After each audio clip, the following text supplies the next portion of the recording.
Before we had the camera rolling, we had a great conversation with my associate Jamie about factoring, and I've read a few things about your initial efforts into factoring the products down.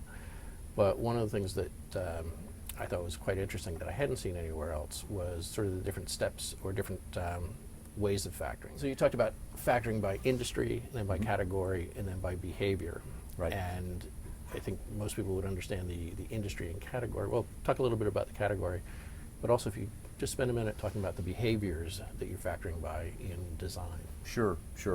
I mean, the root issue is here at IBM we have a huge portfolio of capabilities by design. Yeah. And I don't think that's a surprise to anybody. That breadth of capability can sometimes be a little foreboding if you're actually trying to navigate it and trying to understand it. And so some higher order of factoring is interesting. Obviously, forever people have thought about factoring their product portfolio and their go-to-market messages around industry-specific kind of interaction. I'm in the oil and gas industry. What do you have for me? This notion of factoring the portfolio at a category level, we've really done a lot of work on it. So we've come up with our 14 categories, many of which you're familiar with: smarter commerce, smarter analytics, mobile, and our new mobile first initiative, cloud, things like that.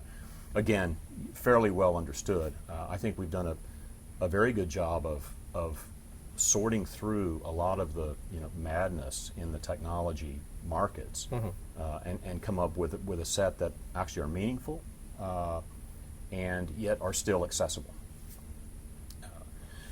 Now, the third prism that we are real interested in really doing a lot of work on is the notion of factoring our portfolio from a human perspective.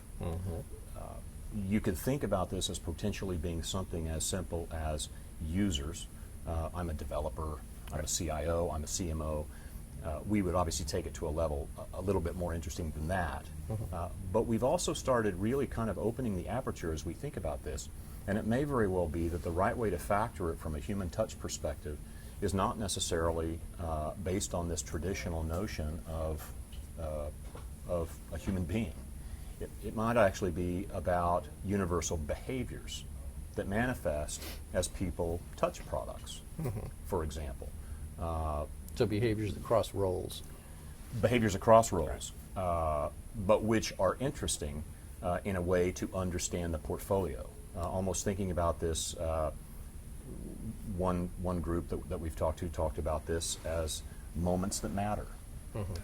What are, how do you capture, and how would these moments that matter actually reshape the portfolio so that it would be more accessible to learn about it? So this is a really interesting area. I don't know a lot of people that are thinking about it, but we're actually starting to do some deep thinking around how to factor the portfolio in a way that, again, just more human beings can understand it. Right. Could you give any examples? You talked about just logging in as one behavior. Yeah, I mean, this is a very trite and kind of a silly example, but everybody has to do it. Yeah, but to illustrate the point, accessing software, just the rote action of logging on, this is something that is universal. Everybody would understand that. If we could rally our portfolio around a very common way to do that, if we could rally our information architecture around a very common way for you to access information about our portfolio with respect to credentials and security and what have you, it might be a more interesting thing than simply to say, I'm a Java developer and I want information about your portfolio. It might actually be more interesting if you actually accessed our portfolio by telling us the moment that matters to you right now. Well, it sounds to me like almost a higher order approach to consistent look and feel. It's the same type of thing where it's got to go across product. That's right. And you feel familiar whichever IBM product you're working on. So it looks like you're doing stuff that's sort of at the edge, but that'll be distributed across products. How are you, I understand the kind of things that you do with usability, but if I kind of look ahead to when you have this sort of a studio in Austin and you're working on X projects, 10, 14, whatever it is, different pieces of hardware, software Yep. that are going to be products, and you want to make sure that there is that consistency, so somebody that's familiar with one IBM product is going to be comfortable with the others. How are you capturing that? Are you doing anything with sort of design patterns, use cases? How are you going to represent that? We are, and there's a couple of things that we're doing. But first of all, I will start with our new mantra for our portfolio that IBM Design is actually leading with respect to our own internal kind of evangelism, and that is that we want a portfolio that has three simple characteristics. Okay. One, they work together. That means we do more integration, and where we can't integrate, we consciously build more and more openness and modern APIs. Okay. Okay? Our portfolio of products works together, and it not only works together with itself, it works together for you in your platform. Okay. That's the first one. The second one is they work the same. And this is what you were talking about with respect to look and feel. Right. Work the same means that for a given user, if I use multiple IBM products, they ought to more or less work the same. Simple enough. And the third one, which is the one that I think we are really focused a lot on, is what I call works for me. And when I talk about me, it's that we are maniacally focused on building products for users, not for buyers. We want to drive adoption. We want to make our products the most loved, we want to make them the most useful, and we want them to make them the most usable products on the planet. And if we do that, if our products work better together, Right. if they work the same, and if they work for me, then we think we can, with the breadth of our capabilities, we think we can really drive growth in our organic product portfolio that is off the charts. How are you going to target the user so that the buyer will still buy it? So, great question, and that is the nexus of the Austin Design Studio and the New York Design Lab that you're sitting in right now. Okay. And so, it we are is- working very closely. So Yeah. earlier we talked Yeah. about refactoring our portfolio so that it could be understood. That is, the go-to-market could be dealt with. You could enter from a user standpoint.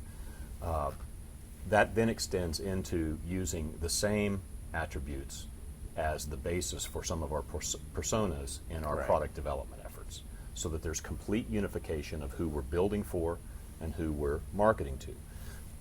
This notion of users and buyers is very interesting because, I think most companies, most big companies particularly, are very good at talking about what I call enterprise value props. We can tell the chief marketing officer that he or she will save millions of dollars or Right. will make millions of dollars if a particular product is used. What we're really trying to focus on is what I call the personal value proposition, Okay. because that value proposition, that high-level buyer value proposition, will not manifest if people don't use the product. And there are a lot of companies out there that have products that are sitting on the shelf. Right. It's not that the buyer value prop didn't exist, it's that nobody wanted to use them. And so we really are focused on making products that people want to use so that those higher order value propositions come true. And in our marketing efforts, we will market to both. And that's really, this notion of factoring our portfolio from a user perspective. It really leads to that ability to identify not just the buyers, but also Right. the users, and to align the missions, at least with respect to those people, align the missions of product development with product marketing. How do The interesting thing is that we are now between product development and marketing because of IBM Design, my relationship with marketing, John Iwata and his team. We're now all starting to understand that users also need to be marketed to and Right. they need to be built for. the mission of marketing will expand to market to users as well as buyers. Great. Okay, that clarifies it for me.